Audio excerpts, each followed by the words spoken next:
This is Hog Farmer Chris from the Hog Farmers Charitable Foundation. And before you start listening to Red Zone in the Lab, check out our Amazon Smile, a simple way to support the Hog Farmers Charitable Foundation every time you shop, and it's no cost to you. We're back! Welcome back to Red Zone in the Lab with Deuce.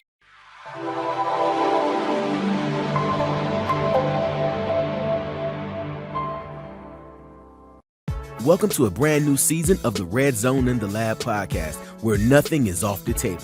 We will be discussing entrepreneurship, education, Black history, health, movies, family, and of course, sports. So do yourself a favor, make sure you like, subscribe, and follow on all social media platforms, YouTube, Twitter, Instagram, and Facebook. And of course, you can always visit us at redzoneinTheLab.com.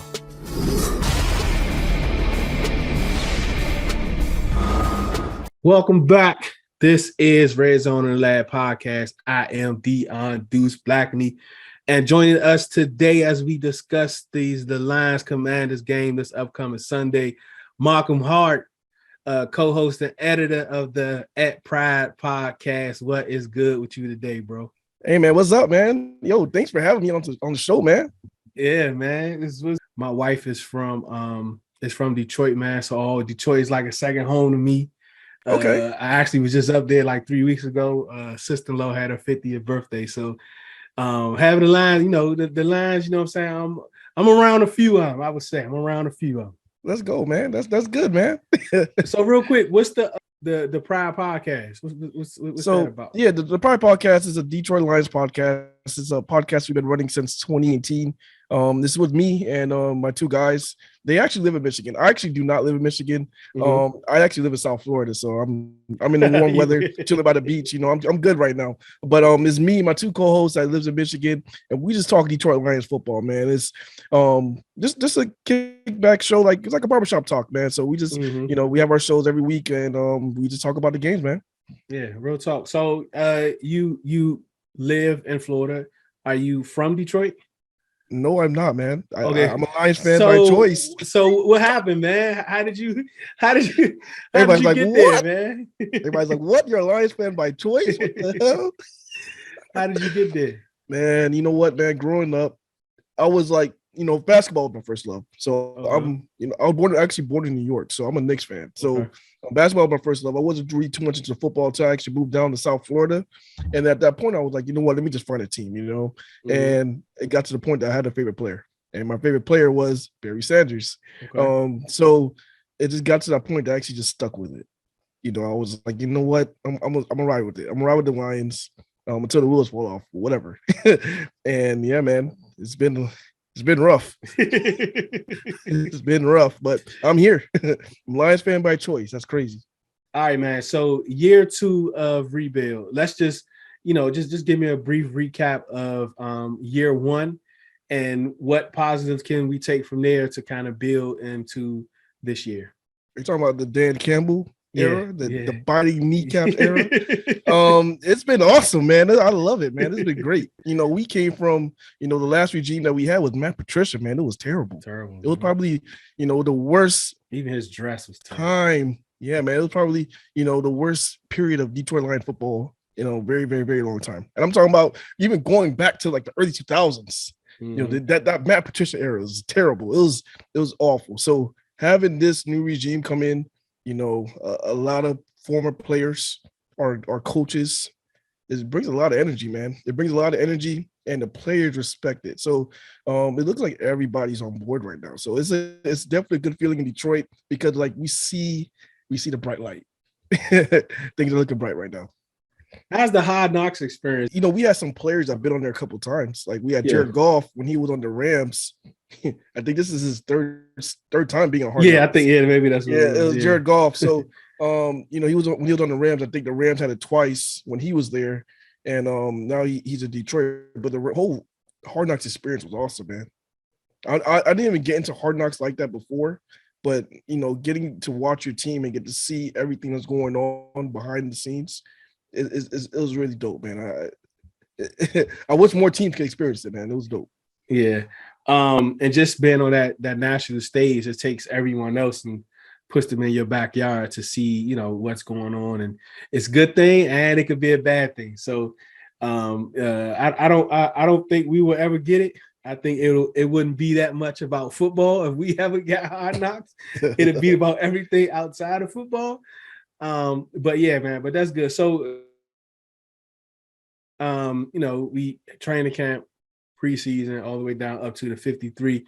What are a couple players that kind of caught your attention over the summer?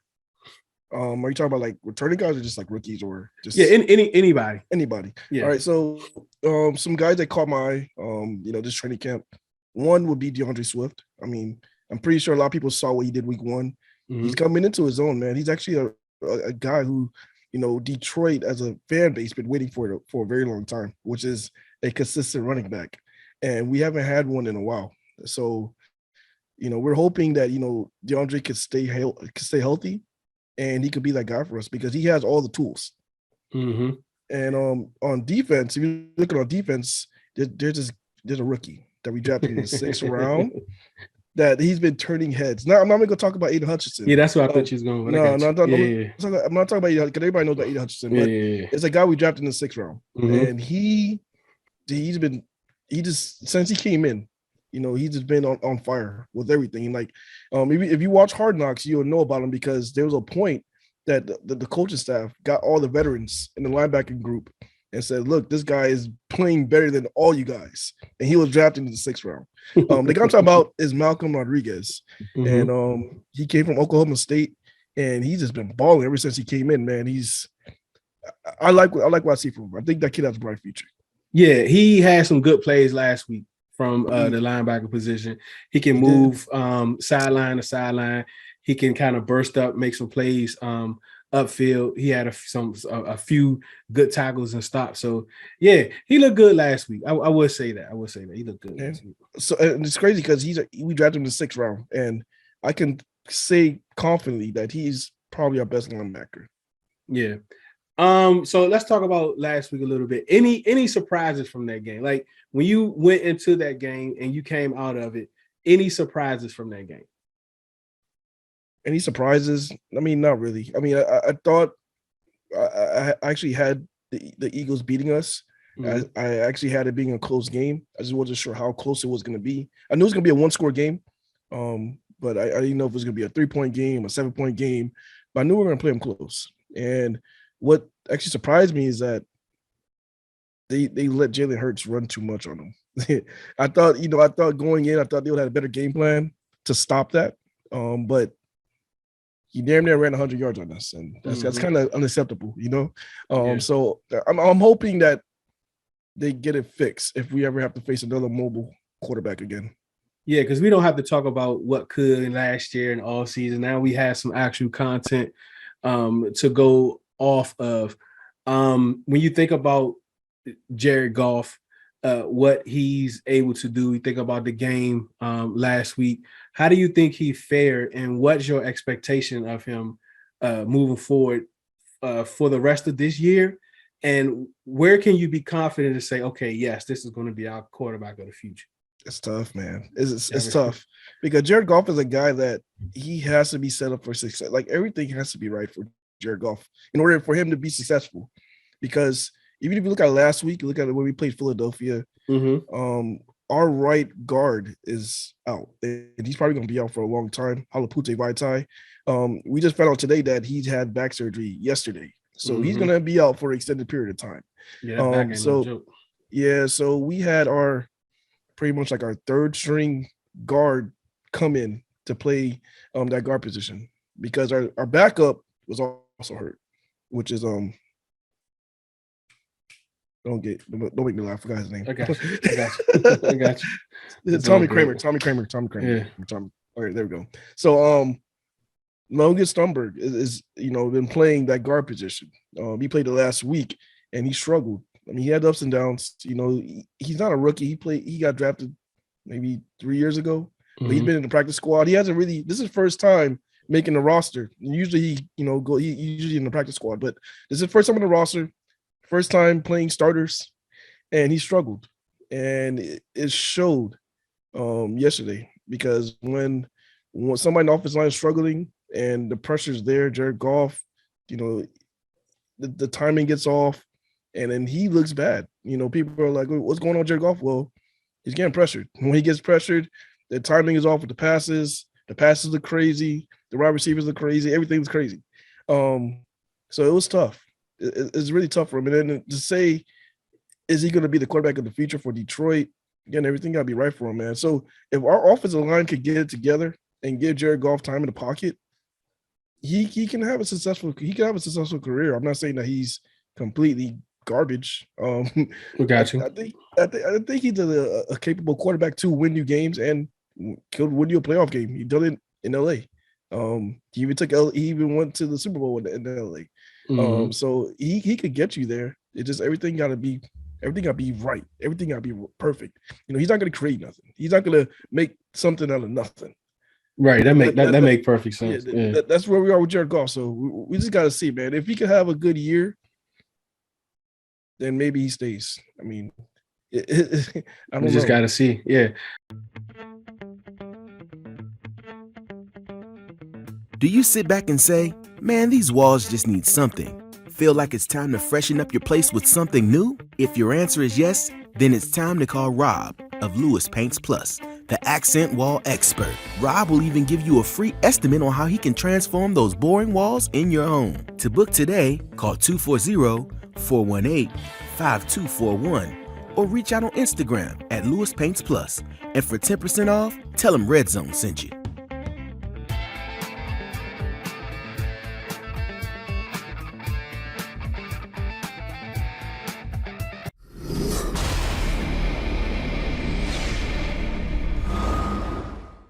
Yeah, I know you kind of named some people individually from the line, but the line as a unit, how do you see them as a unit? Do you see them one of the top O-lines in the league? Yeah, coming into the season, Lions fans in general, we have high expectations for this offensive line because we have a lot of key pieces. A lot of guys were drafted in the first round. Frank Ragnow, Penei Sewell, Taylor Decker, and Jonah Jackson, who went to the Pro Bowl last year, who was our guard. We have a really solid guard. We have a really solid line. It's just that we just had that 1 week link last week at right guard, and hopefully they get things settled and they're able to fix things. But that running game was nice. I mean, they were able to create big rushing lanes for the running back. As far as the running, the run blocking was solid. I have no complaints with the run blocking.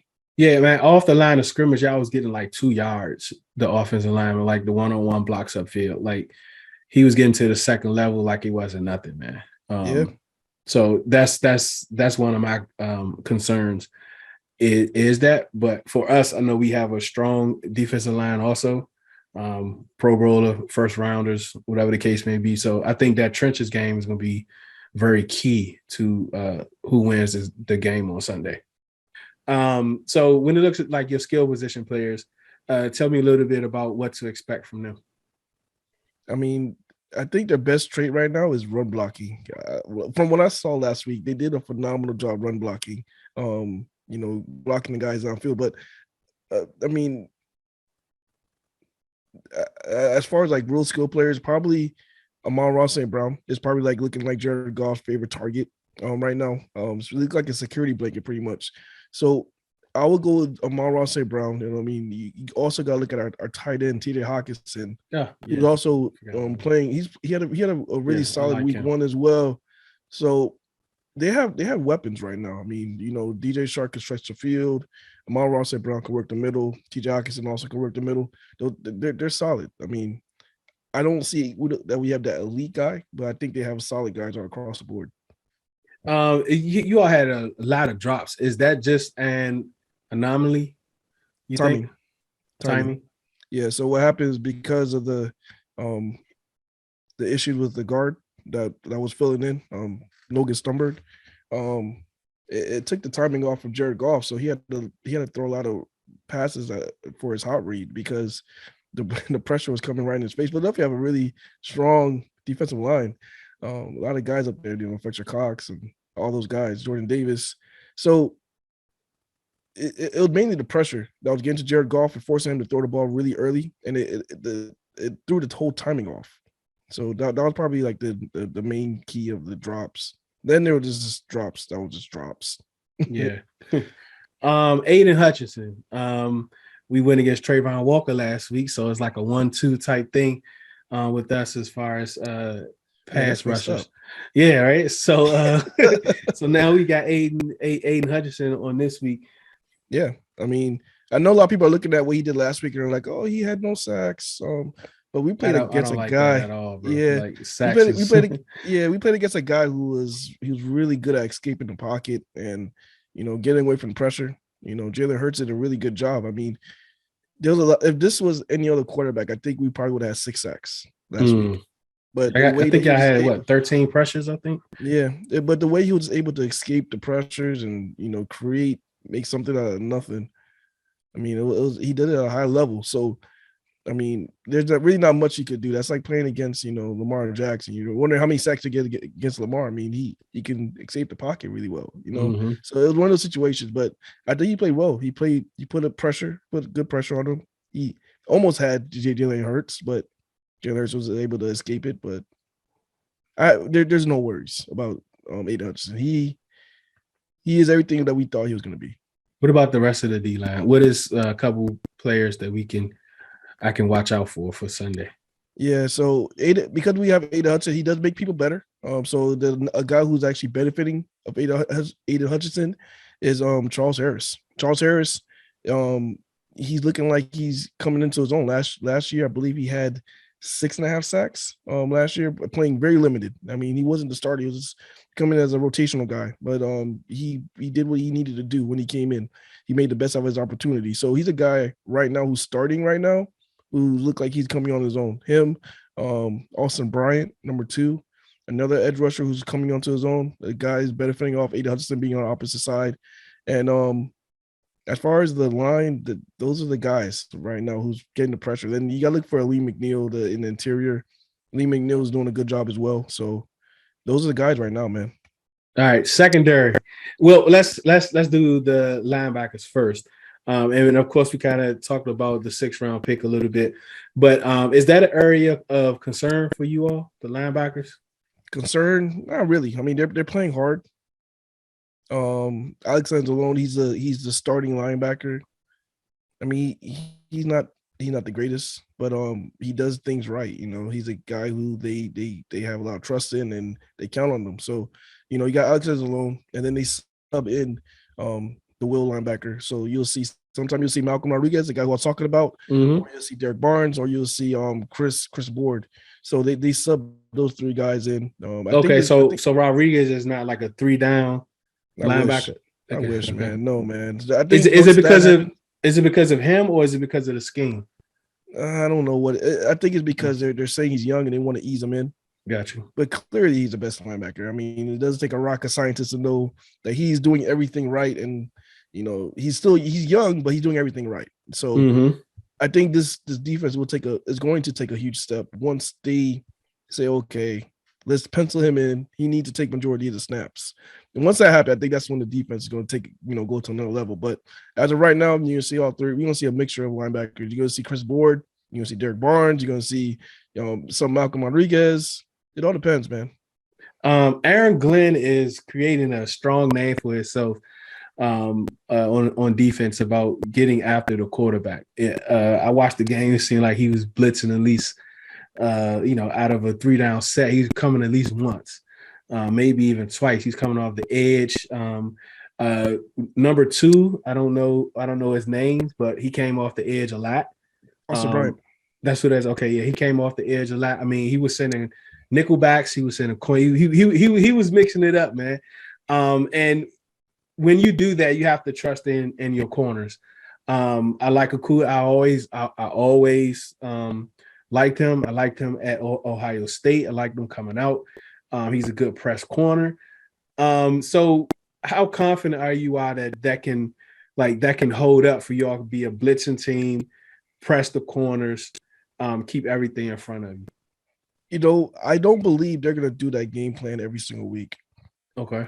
I think it's something that they do week by week. I want to see how they approach you guys. And then after I get an assessment, okay, this is how they played. The Philadelphia Eagles decided to play Washington. Maybe this is their identity going forward.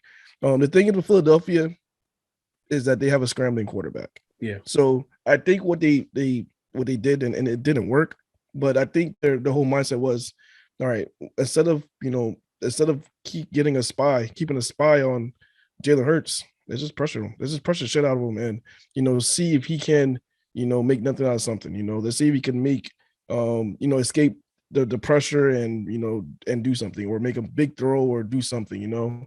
They were betting that if they pressure him, maybe he'll make a mistake. So that's why you saw all those blitzing. That's what I believe, because they didn't spy him once. They didn't spy him once last week. Now, how are they going to approach the Commanders? I have no idea. I couldn't tell you the game plan. I really don't know. It's too early to see that because I don't know what their identity is truly on defense.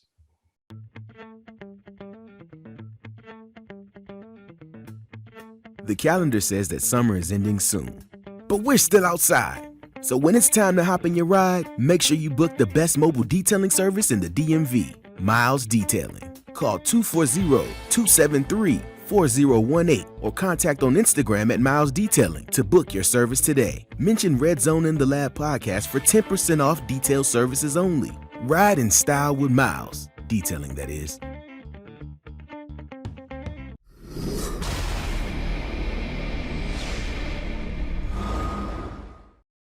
Welcome back to Red Zone in the Lab with Deuce.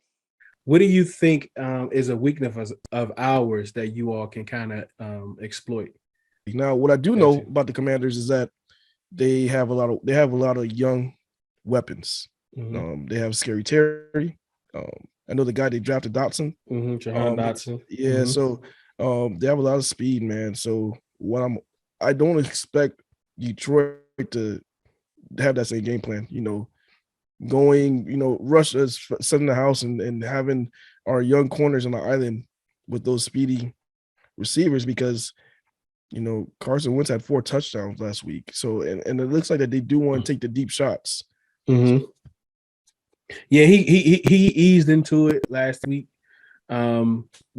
He went deep towards the end of the game more so. I think he took what they gave him.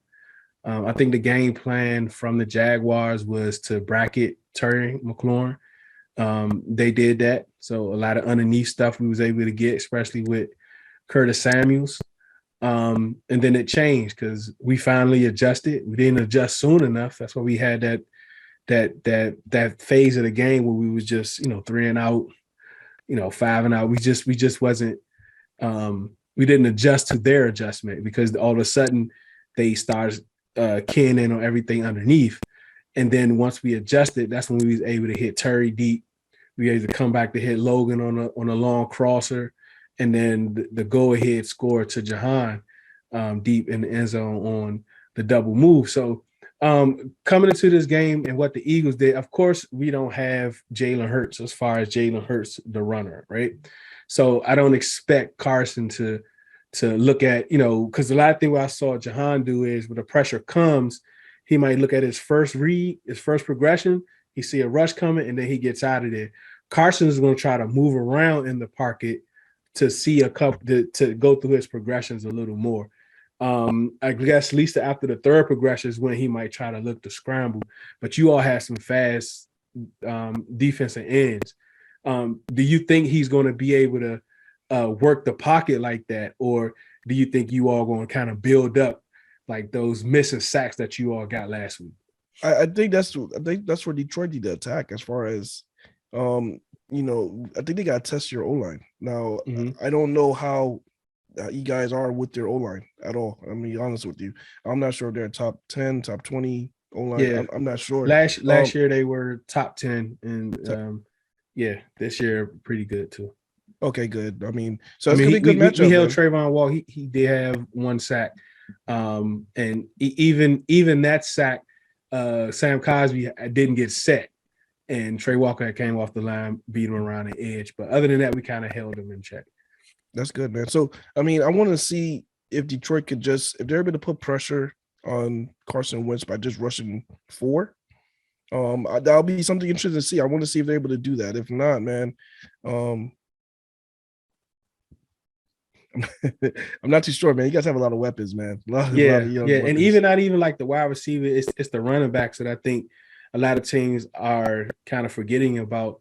That's why I kind of asked you about your linebackers, and I asked you about Rodriguez, is if he's that three linebacker guy, because which one of those backs are the covering back, because they're gonna have to worry about covering either Antonio Gibson or JD McKissick out the backfield. Like, they are not just like dump off, they actually are route runners from out of the backfield. The same with the flip on the outside. Like, I don't know what we gonna do. Like, Jamin Davis, we drafted him for this specific game just like this, but he's so far away that I don't want him to guard Swift. You know, I don't want him to guard Swift. And last week, Jacksonville did a really good job of putting him on the island with Christian Kirk, and they took advantage of it the whole game.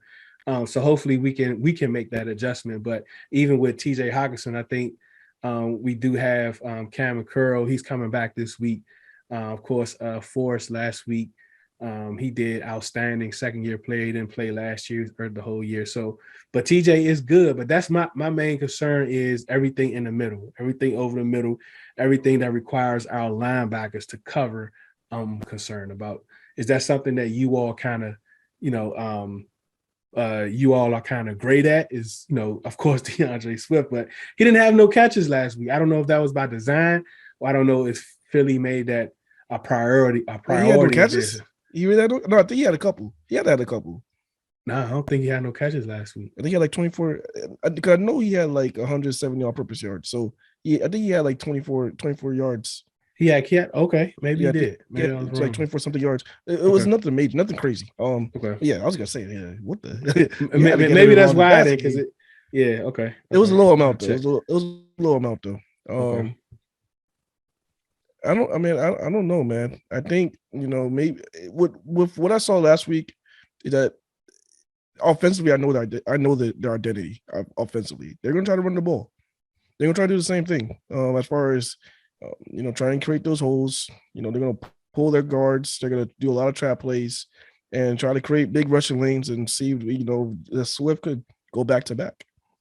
So, as far as you guys, I think you guys should definitely zone in and try to stop Deandre Swift. I think that should be a game plan. Like, we got to stop Deandre Swift. Because you stop Deandre Swift, maybe the game might be easier for you guys, because now you're forcing Jared Goff to make plays, which, I can tell you now, even Lions fans are not really too confident about that. Some Lions fans are like, do we want the ball in Jared Goff's hands all the time? I don't know.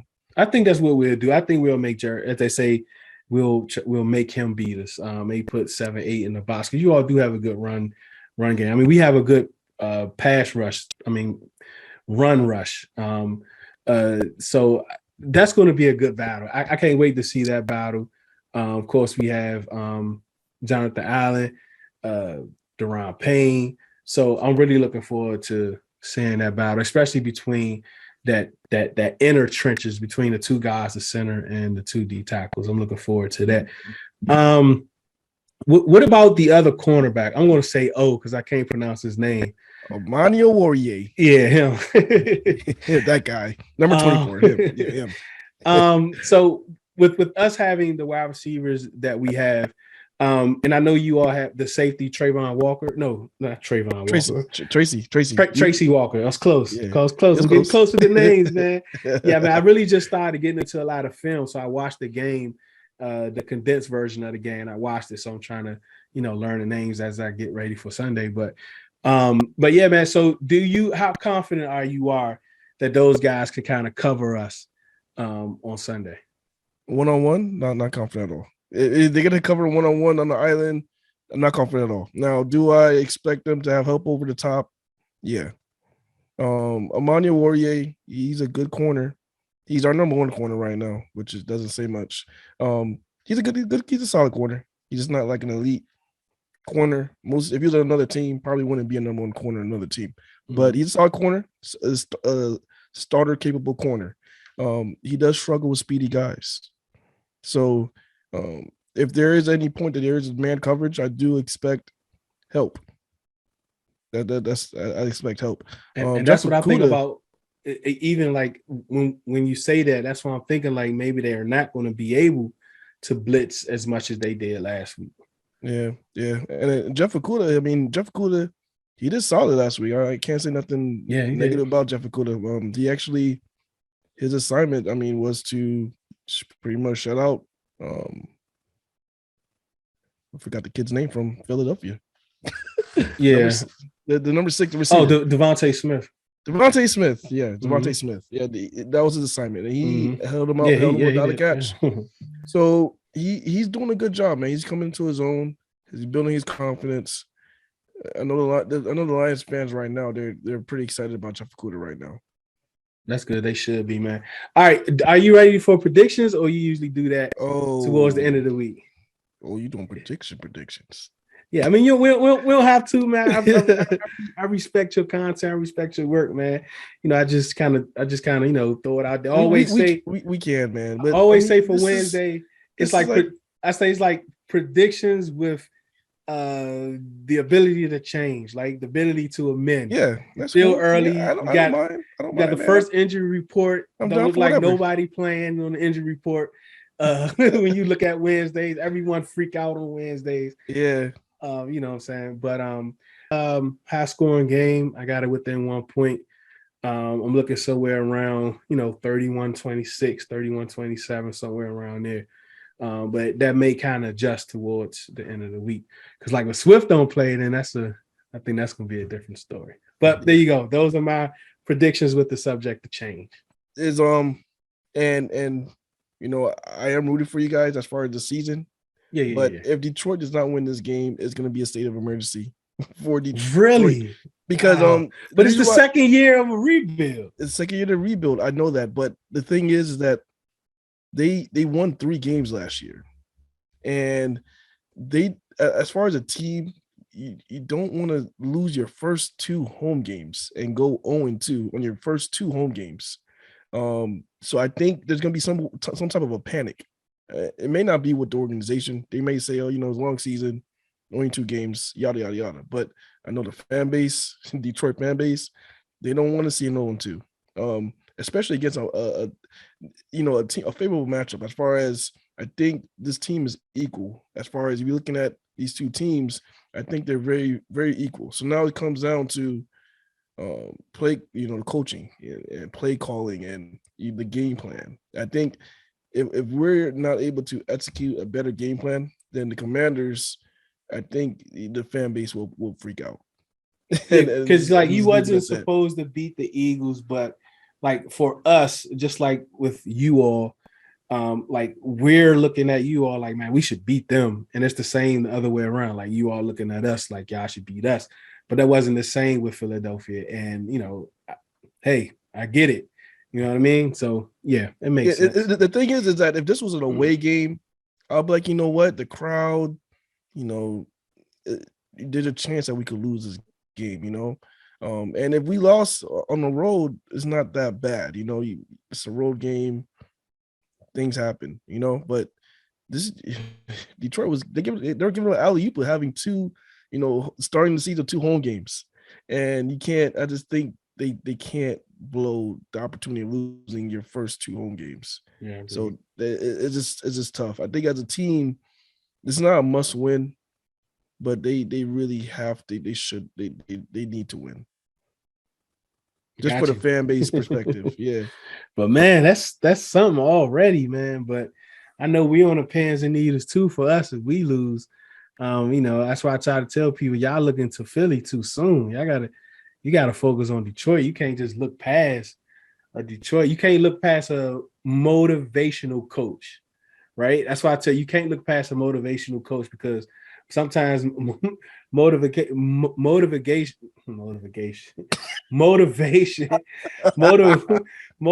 can get you, 7 points, man. So you just got to be careful with that. But man, yeah, Malcom, man, I appreciate you for coming on, man. I appreciate you for taking this time. I know your time is valuable, and for you to spend it some with us, we greatly appreciate it. So plug in your content, man. I know you say you're the editor, so you just got finished, so it should be dropping soon, hopefully, and how we can follow you on any of your socials. Yeah, man. The podcast page on Twitter, on IG, it's just Pride Podcasts. You want to follow me? It's Mr. Hart, and it's an __, and that way you can follow me. The page is just the pod is just about the Detroit Lions and their matchups, and every day the weekly game plans and stuff like that. So definitely something you want to tune in, especially this week. We're gonna cover. Most definitely. We're gonna cover the Washington. We're actually recording tonight. The Washington stuff. So I mean, if you want to get another perspective, tune in there, and then you can see our stuff there. Appreciate that, man. Thank you again, man. Thank you all out there for listening. Thank you guys for watching. This is Red Zone in the Lab podcast. I am Deandre Blackney. One beat, one sound, one heart, one love. Thank you for listening to Red Zone in the Lab podcast. Please follow us on Facebook and Instagram. Subscribe to our YouTube channel at Red Zone in the Lab. And you can download our podcast at Spotify, iTunes, and Podbean. And please visit our website at redzoneinTheLab.com. Thank you.